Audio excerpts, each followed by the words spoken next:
সুপ্রিয় দর্শক, আপনাদের সবাইকে আমন্ত্রণ জানাচ্ছি বাংলা ভিশনের জনপ্রিয় আয়োজন সংবাদ পর্যালোচনা ও বিশ্লেষণধর্মী অনুষ্ঠান ফ্রন্ট পেজে। সাথে আছি আমি ইমরুল কায়েস। আজ আমাদের সাথে আলোচনার জন্য স্টুডিওতে রয়েছেন জাহাঙ্গীরনগর বিশ্ববিদ্যালয়ের আন্তর্জাতিক সম্পর্ক বিভাগের শিক্ষক অধ্যাপক ফজলুল হালিম রানা। মিস্টার রানা, আপনাকে স্বাগত জানাচ্ছি। প্রিয় দর্শক, আমরা আলোচনা শুরুর আগে চলুন দেখে আসি আজকের প্রকাশিত সংবাদপত্রের প্রধান প্রধান শিরোনাম এবং অন্যান্য গুরুত্বপূর্ণ খবরের হেডলাইন। আমি প্রথমে জানাচ্ছি প্রথম আলো সংবাদ শিরোনাম। তত্ত্বাবধায়ক সরকারের বিধান ফিরে এলো, আপিল বিভাগের রায়। আগামী জাতীয় সংসদ নির্বাচনের পরে নির্বাচনে তত্ত্বাবধায়ক সরকার ব্যবস্থার বিধান প্রয়োগ হতে পারে। রায়কে স্বাগত বিএনপি, জামায়াত ও এনসিপির। বিচারকদের বদলি পদোন্নতির ক্ষমতা পাচ্ছেন সুপ্রিম কোর্ট, অধ্যাদেশের খসড়া অনুমোদন। এলোমেলো শিক্ষাখাত, এটি একটি মন্তব্য কলাম। আবার দেশের সংবাদ শিরোনাম। তত্ত্বাবধায়ক সরকার পুনর্বহাল, ত্রয়োদশ সংশোধনী বিচারপতি খায়রুল হকের রায় বাতিল। আর রাতে ভোট হবে না। অ্যাটর্নি জেনারেল আওয়ামী লীগ নির্বাচন পাঠিয়েছিল সুজন সম্পাদক। খায়রুল হকের কলঙ্কিত রায় বিচারিক প্রতারণা। আরেকটি শিরোনাম, দণ্ডিত হাসিনাকে ফেরাতে আন্তর্জাতিক আদালতে যাওয়ার চিন্তা সরকারের। দৈনিক ইত্তেফাকের সংবাদ শিরোনাম, ফিরে এলো তত্ত্বাবধায়ক সরকার, চতুর্দশ সংসদ নির্বাচনের সময় থেকে কার্যকর। সশস্ত্র বাহিনী দিবস আজ। মুক্তিযুদ্ধে সশস্ত্র বাহিনী প্রথম প্রতিরোধ যুদ্ধে এগিয়ে আসে মাননীয় প্রধান উপদেষ্টা। ১৭তম টেস্ট শতকেই রাঙালেন মুশফিক।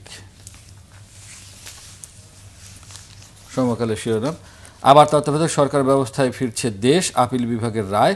সংসদ ভাঙার ১৫ দিনের মধ্যে সরকার গঠন করতে হবে। চতুর্দশ সংসদ নির্বাচন থেকে রায় কার্যকর।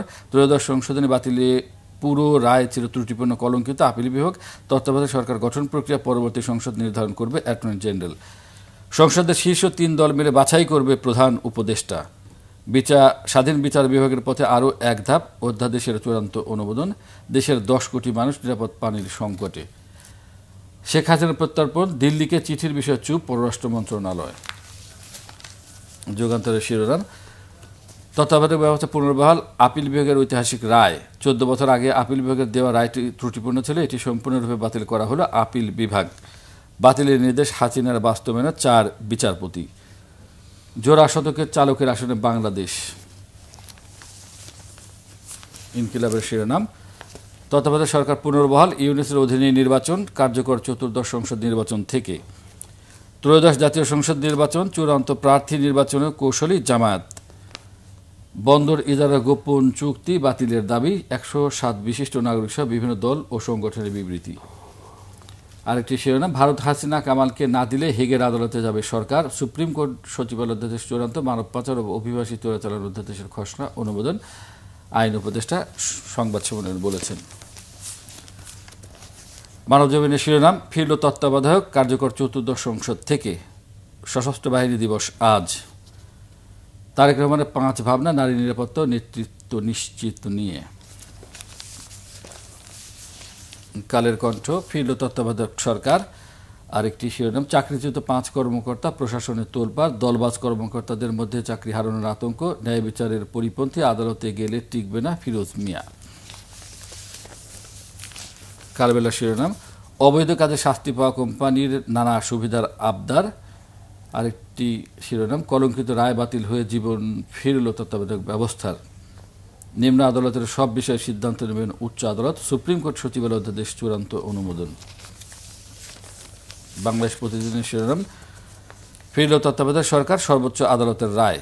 এবার নয়, কার্যকর চতুর্দশ সংসদ নির্বাচন থেকে। আগের রায়টি ত্রুটিপূর্ণ, কলঙ্কিত। আপিল বিভাগ, দেশ গণতন্ত্রের মহাসড়কে হাঁটবে অ্যাটর্নি জেনারেল। আরেকটি শিরোনাম, দেশ এগোলে মা বোনদের ভয় পেতে হবে না, তারেক রহমান। অভ্যন্তরীণ ইস্যুতে হস্তক্ষেপ চায় না বাংলাদেশ, দিল্লিতে নিরাপত্তা উপদেষ্টা।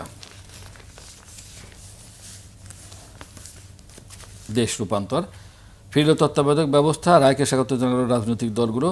স্বকীয়তায় ফিরবে কিনা সন্দেহ। ১০০তে ১০০ মুশফিক, এটা একটি শিরোনাম। নয়া দিগন্তের শিরোনাম, সংবিধান তত্ত্বাবধায়ক সরকার, আপিল বিভাগের সর্বসম্মত রায় পুনর্বহাল। সশস্ত্র বাহিনী দিবস আজ। আরেকটি শিরোনাম, ৩ বাহিনীর সদস্যদের প্রধান উপদেষ্টার অভিনন্দন। বণিক বার্তার শিরোনাম, পর্যটন কর্পোরেশনের বিপুল সম্পদ নামমাত্র প্রিমিয়ামে দেয়া হয়েছে বেসরকারি খাতে। বেশিরভাগ চুক্তি হয়েছে আওয়ামী আমলে, অন্তর্বর্তী সরকার নেয়নি পুনর্বিবেচনার উদ্যোগ। তত্ত্বাবধায়ক সরকার ব্যবস্থা পুনর্বহাল, চতুর্দশ সংসদ নির্বাচনে কার্যকর। ডেইলি স্টারের শিরোনাম, caretaker government system revived, apex court overturns 2011 judgment that abolished it. System will not be applicable to February polls, says lawyers. আরেকটি শিরোনাম, draft law seeks death penalty for trafficking syndicate members. এবং সর্বশেষ new এজের সংবাদ শিরোনাম জানাচ্ছি, supreme court restores caretaker government provisions, only next JS polls to be held under interim government. Major parties welcome Supreme Court verdict. Order approved for Judiciary Secretariat. Referendum law in 3-4 days. Advisor.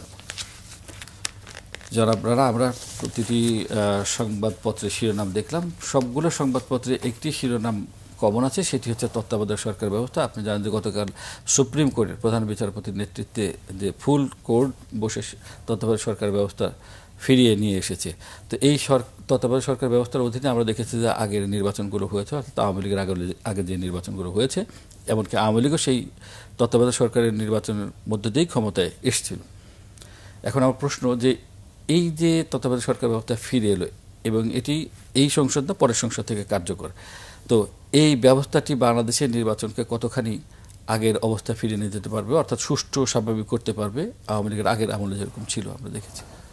প্রথম কথা হচ্ছে যে আপনার এই রাইটটি আমরা ইতিবাচকভাবেই দেখব এবং এটি ঐতিহাসিক, যেহেতু আমরা কম্পারেটিভলি দেখি যে বাংলাদেশের প্রচলিত যে নির্বাচন ব্যবস্থা, সেক্ষেত্রে তত্ত্বাবধায়ক সরকারের নিয়ন্ত্রণে যে নির্বাচনগুলো হয়েছে সেগুলো কম্পারেটিভলি বেটার হয়েছে। কাজেই এই ব্যবস্থাকে আমরা নিশ্চয়ই এদেশের যারা সাধারণ মানুষ তারাও কিন্তু স্বাগত জানায়।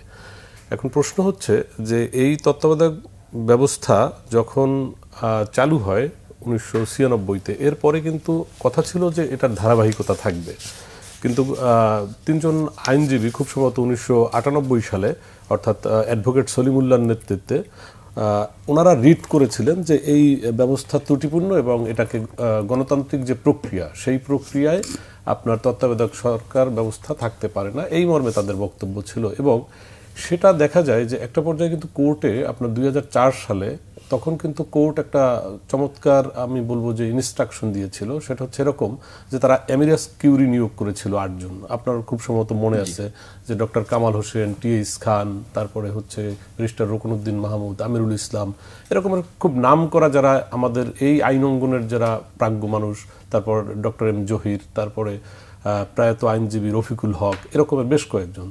তো ওই সময় কিন্তু এই আইনটাকে তারাও কিন্তু মেজরিটি, অর্থাৎ 5 জন কিন্তু, এবং যারা কথিত মতে আওয়ামী ঘরানার আইনজীবী, ধরুন ব্যারিস্টার রুকনউদ্দিন মাহমুদ কিংবা ব্যারিস্টার আমিরুল ইসলাম, তারা কিংবা ডক্টর কামাল হোসেন, এরাও কিন্তু এই ব্যবস্থা রাখার পক্ষে মতামত দিয়েছেন। এবং 2 জন অর্থাৎ ব্যারিস্টার রফিকুল ইসলাম এবং ডক্টর এম জহির, ওনারা এটাকে সংস্কারের কথা বলেছিলেন, রিফর্ম করার কথা বলেছিলেন। শুধুমাত্র একজন তত্ত্বাবধায়ক ব্যবস্থা বিলুপের পক্ষে মত দিয়েছিলেন। তো তখনও কিন্তু, অর্থাৎ ওই সময়ে সরকার কিংবা তার পরবর্তীতে যারা ক্ষমতায় এসেছেন তারা কিন্তু এমিরাস কিউরিদের যে মতামত সেটাকে উপেক্ষা করেছেন। সেটা হচ্ছে সবচেয়ে দুর্ভাগ্যজনক, কারণ তাহলে কিন্তু এই যে পরিবর্তিত যে পরিস্থিতি এগুলোর কিন্তু তৈরি হয় না। এটা হচ্ছে প্রথম কথা। দ্বিতীয় কথা হচ্ছে এখন যে রায়টা আসলো তার আগে যেটা আমরা ত্রয়োদশ সংশোধনীর কথা বলতেছি, যেটা খায়রুল হক সাহেব করেছিলেন, তো সেখানে তিনিও কিন্তু বলেছিলেন যে আরও 2টি নির্বাচন তত্ত্বাবধায়ক সরকার ব্যবস্থার মধ্য দিয়ে অনুষ্ঠানের জন্য, সেটাও কিন্তু সরকার আমলে নেয় নাই, তৎকালীন সরকার কিংবা তৎকালীন পার্লামেন্ট।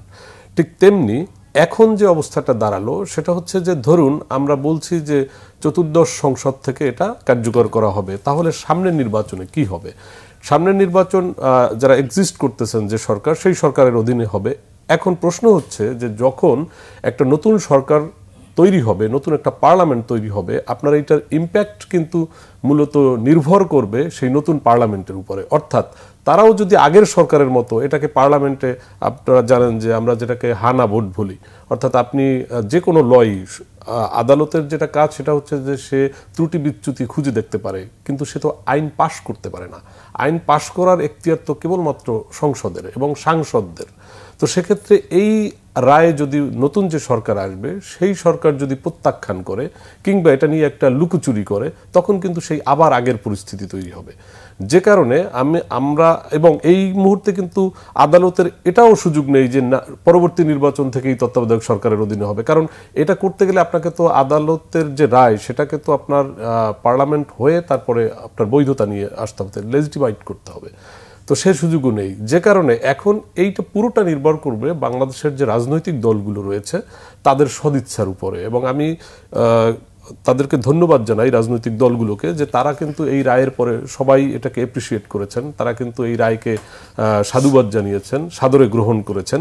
কিন্তু আমাদের একটা শঙ্কা থাকে জনগণ হিসাবে, কারণ আমরা এরকমটা প্রায়ই দেখি যে তারা এরকম বলেন কিন্তু পরবর্তীতে তাদের যে কর্মকাণ্ড, তাদের যে অ্যাক্টিভিটিস সেটার সাথে আসলে সামঞ্জস্যতা থাকে না। তো আমরা আশা করব যে এটি বাংলাদেশের পলিটিক্যাল স্ট্যাবিলিটির জন্য, বাংলাদেশের ডেমোক্রেসির জন্য, বাংলাদেশের মানুষের শান্তির জন্য, গণতন্ত্র প্রতিষ্ঠার জন্য আপনি যেভাবেই বিবেচনা করেন না কেন, এই দেশে জনগণও বুঝছে এই দেশে বড় রাজনৈতিক দলগুলো অতীতে যে কর্মকাণ্ড করেছে, যে কারণে তাদের উপরে তাদের কোনো বিশ্বাস নেই।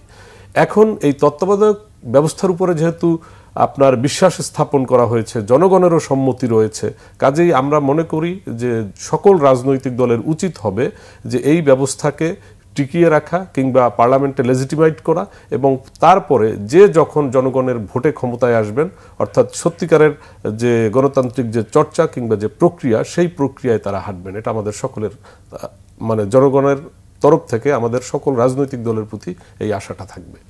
আপনি ঠিকই বলেছেন, সব দলই রায়কে স্বাগত জানাচ্ছে, বিএনপি, জামায়াত, এনসিপি। আপনার কাছে জানতে চাইব 2011 সালে যখন এই ব্যবস্থাটি বাতিল করা হলো, সেটা কি আসলেই বহৎ উদ্দেশ্য নিয়ে যে উন্নত বিশ্বের মতো দলীয় সরকারের অধীনে নির্বাচন হবে, নাকি একদলীয় শাসনকে প্রলম্বিত করার জন্য, যেটা আমরা দেখলাম সেটা করার জন্য এটা ত্রয়োদশ সংসদে বাতিল করে এই তত্ত্ব? দেখুন, আমার কাছে যেটা মনে হয় সত্যিকার অর্থে সেটা হচ্ছে যে নিঃসন্দেহে এইটা একটা ইল মোটিভ।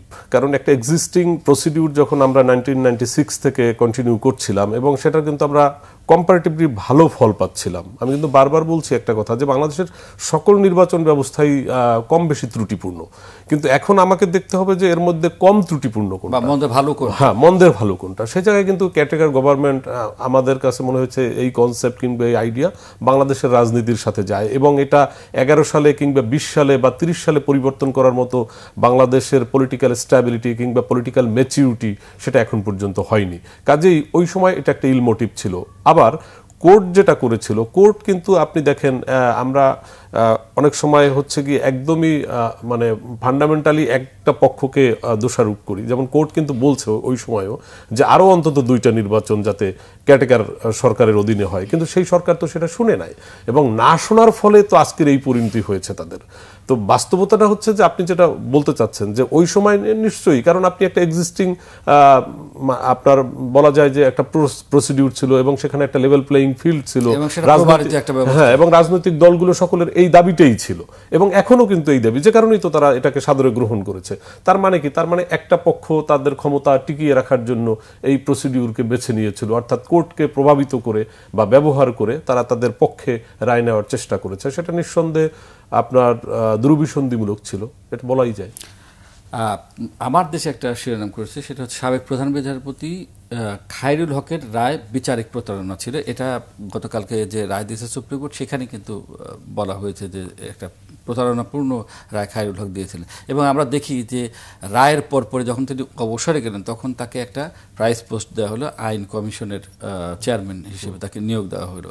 তো এটা আসলে নৈতিকতার সাথে তো একদমই নৈতিকতার সাথে যায় না, এবং যেমনটা আমি বলছিলাম যেটা তো ইলমোটিভ ছিল। ইলমোটিভ না থাকলে প্রধান বিচারপতি তিনি যিনি থাকেন না কেন, আমি ব্যক্তি কাউকে বলছি না, এটা একটা প্রতিষ্ঠান এবং সবথেকে গুরুত্বপূর্ণ এবং সবথেকে স্পর্শকাতর একটি প্রতিষ্ঠান, একটা দেশের জুডিশিয়ারি, এবং জুডিশিয়ারির যিনি প্রধান থাকেন। এখন যেটা আপনার আমাদের যেটা শিরোনাম করেছে যে সেখানে এক ধরনের আপনার যে নৈতিক স্খলন, সেটা তো হয়েছেই, না হলে তো এই ধরনের রায় বাংলাদেশের সর্বোচ্চ আদালত থেকে কিংবা আপনার কোর্ট থেকে আসার কথা না।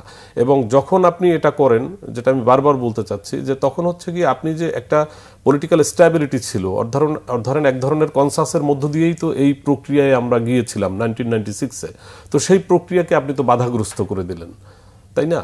তো সেক্ষেত্রে এই প্রক্রিয়াকে একই কথা বলবো যে তারপরে আমার বক্তব্য হচ্ছে যে ওনাকে আপনি যেটা বললেন যে প্রাইস পোস্ট দেওয়া হয়েছে সেটা তো একদমই হচ্ছে গিয়ে খোদ কনস্টিটিউশনেরই ভায়োলেশন। কারণ হচ্ছে এটা আমি এখনো জানি না, এখনো দেখি বিভিন্ন সময় দেখি যে যারা কনস্টিটিউশনাল পদে থাকেন তারা পরবর্তীতে বিভিন্ন জায়গায়, কিন্তু আমরা যতটুকু পড়াশোনা করেছি বা যতটুকু জেনেছি তাতে আমরা এতটুকু জানি যে বাংলাদেশের কনস্টিটিউশনাল কোনো পদে থাকলে এরপরে আপনি অন্য কোনো পদে যেতে পারেন না, নৈতিকভাবেই পারেন না। আপনাকে সরকার কিংবা অ্যাডমিনিস্ট্রেশন কোথায় প্রোভাইড করতে চাইলো না চাইলো সেইটা ইম্পর্টেন্ট বিষয় না। বিষয় হচ্ছে যে ধরুন আপনি প্রধান নির্বাচন কমিশনার হয়েছেন কিংবা আপনি প্রধান বিচারপতি হয়েছেন, এরপরে আপনি এই সাংবিধানিক পদে যাওয়ার পরে আপনি যদি আবার এখান থেকে অবসর করার পরে কোনো বৈষয়িক কোনো প্রতিষ্ঠানে আপনি যান, চ্যারিটি কোনো হলে বা ব্যক্তিগত কোনো উদ্যোগ হলে সেটা অন্য কথা, রাষ্ট্রের কোনো পদে যান, তার মানে হচ্ছে যে আপনি তো এটা তো একদমই স্পষ্ট যে আপনার যে নীতি নৈতিকতা সে জায়গায় হচ্ছে কি স্খলন রয়েছে। না হলে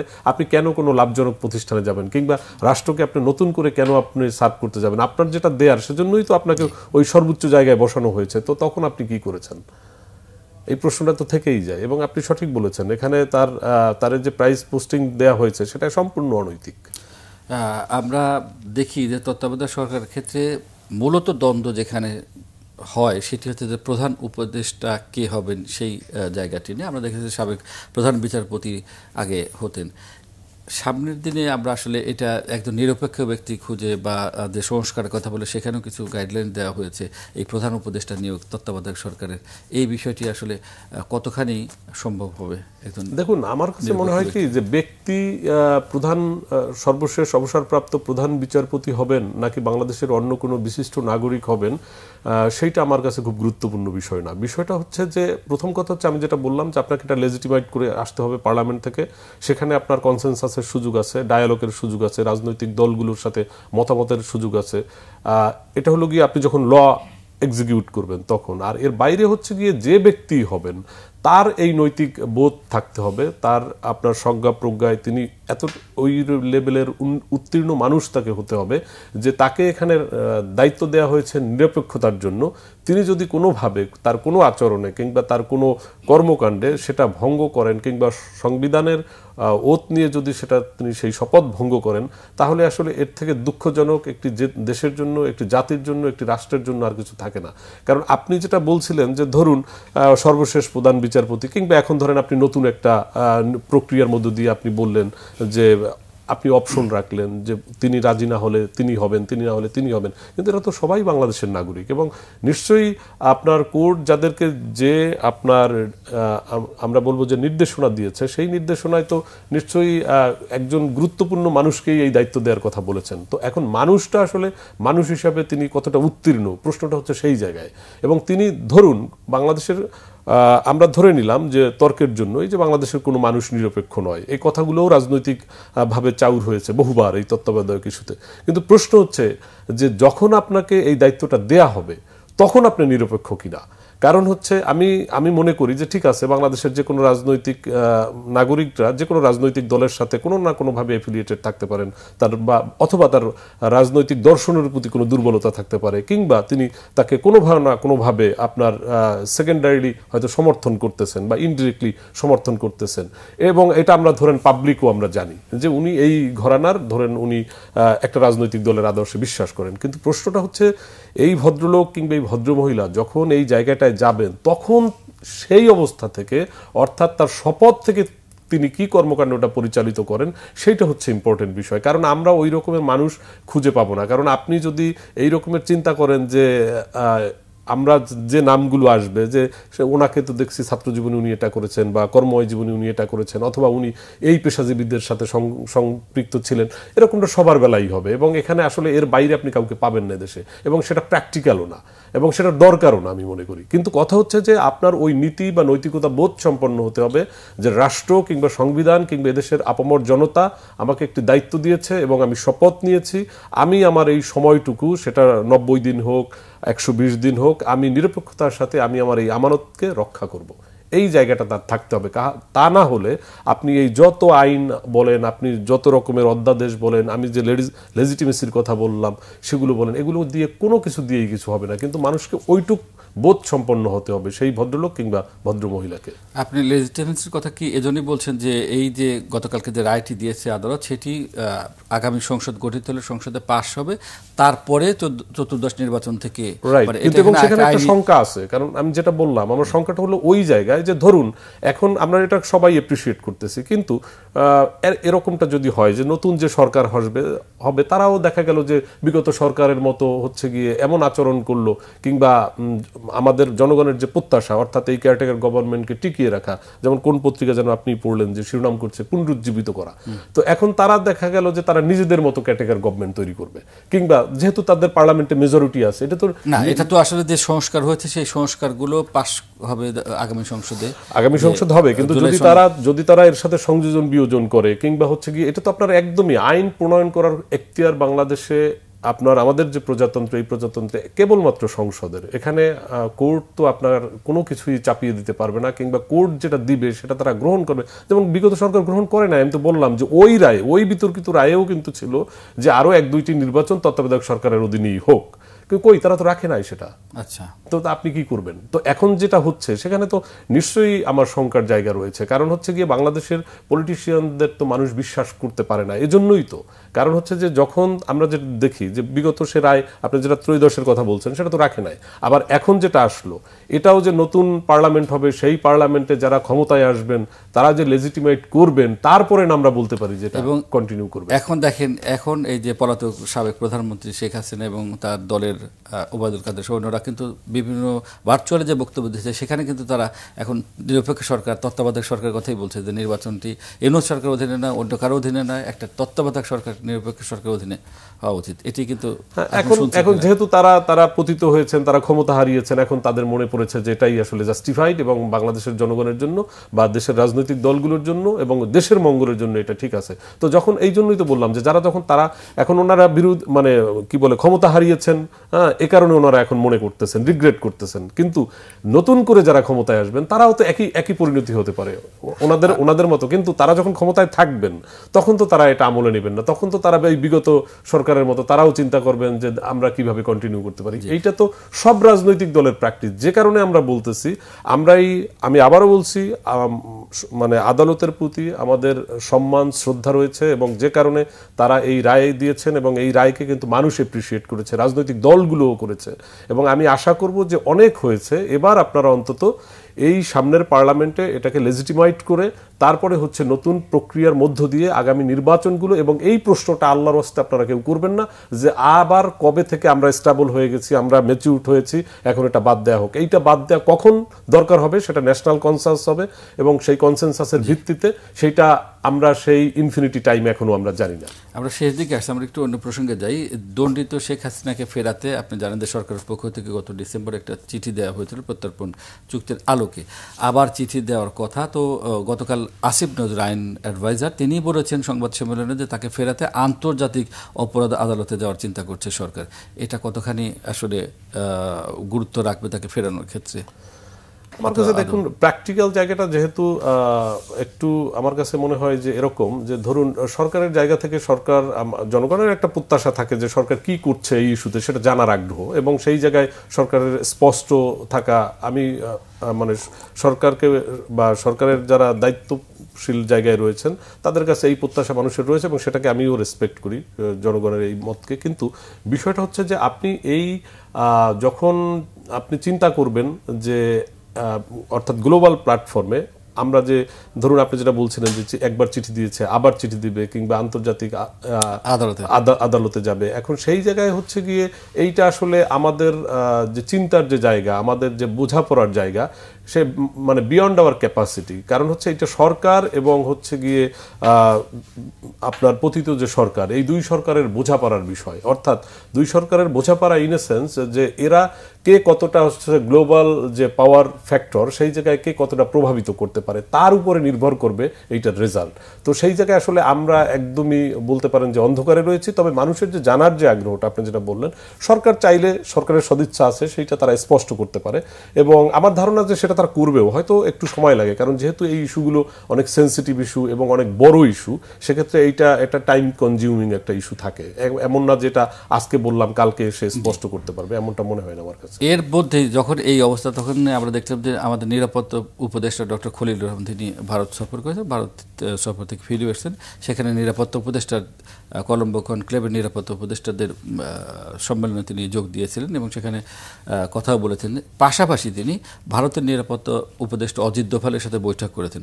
এটা নিয়ে আসলে এক ধরনের ধোঁয়াশা এখন পর্যন্ত রয়েছে, কারণ কোনো পক্ষই এটা পরিষ্কার করে বলেনি যে সেখানে কি আলোচনা হয়েছে। অনেকেই বলছেন যে শেখ হাসিনা বিষয়ে আলোচনা হতে পারে, আবার দ্বিপক্ষীয় নিরাপত্তা ইস্যুতে আলোচনা হতে পারে।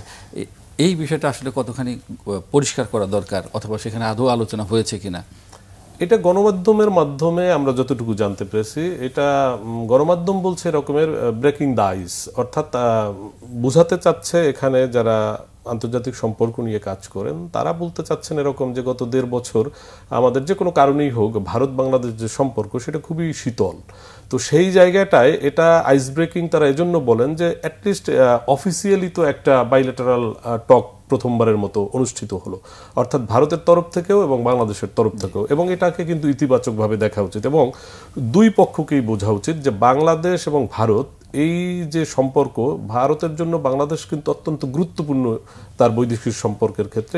কারণ হচ্ছে আমাদের যে টেরিটরি, আমাদের যে সীমানা, সেই জায়গায় আমাদের যে লোকেশন, জিওপলিটিক্যাল যে আমরা লোকেশন বলি, ঠিক তেমনি বাংলাদেশেরও কিন্তু হচ্ছে গিয়ে এখন আমার মনে হয়েছে সরকারের তরফ থেকে যে উদ্যোগটা নেওয়া হয়েছে, অর্থাৎ তারা সেখানে পার্টিসিপেট করেছে এবং সেখানে গেলে আপনি যেমনটা বলছিলেন যে 2-3টা ইস্যু নিয়ে কথা হবে, এটা আমরা গণমাধ্যম কিংবা সবাই বুঝতেছি। ধরুন বাংলাদেশের সামনে জাতীয় নির্বাচন রয়েছে, তারপরে আপনার সাউথ এশিয়ায় বাংলাদেশ ভারত সহ নিরাপত্তা ইস্যু রয়েছে, এবং আপনি যেমনটা বলছিলেন যে এর আগে যে আপনার সাবেক প্রধানমন্ত্রীর মানে বাংলাদেশে প্রত্যাবর্তন করানোর ইস্যু রয়েছে, এই বিষয়গুলোই আলোচনায় হওয়ার কথা। তো যেহেতু উভয় পক্ষই এখন পর্যন্ত ডিসক্লোজ করছেন না, এবং আবার এটা কিন্তু ফর্মাল কিংবা আনুষ্ঠানিক বৈঠক এবং এটা কোনো ব্যাক চ্যানেল ডিপ্লোমেসিও না, কাজেই আমরা আসলে এটা বলতে পারি যে দুই পক্ষই আমাদেরকে একটু অন্ধকারে রেখেছেন।